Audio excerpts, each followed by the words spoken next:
Alors, voici le programme des hostilités ce samedi après-midi. Donc, il va y avoir pas mal de mouvements chez le bureau des commissaires. Donc, Verstappen a été convoqué à 13h30. Il est resté un quart d'heure à peu près. Il est ressorti. Il a dit: je peux rien dire pour l'instant. Donc, la décision est dans les mains des commissaires. Donc, il a été convoqué, on rappelle, hein, pour avoir touché l'avant arrière de Hamilton dans le parc fermé, avec les vidéos amateurs du gars là. J'espère que lui n'était pas fan de Verstappen, parce que ce serait à cause de lui que Verstappen serait pénalisé du coup. Ça serait un peu gros.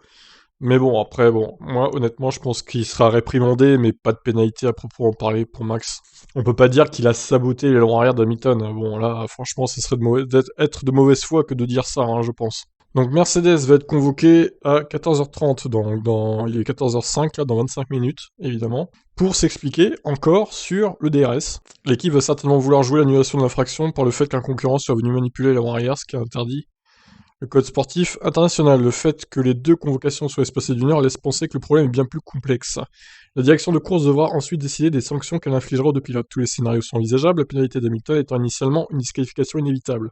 Et si Verstappen n'aurait pas forcément mérité plus d'une réprimande, si on s'en tient à la légèreté avec laquelle les commissaires prenaient le fait de toucher une voiture par le passé, la situation là est totalement différente. C'est précisément la pièce que le néerlandais est venu toucher qui est incriminée, ce qui va certainement pousser les commissaires à adopter les sanctions. Cette situation très compliquée.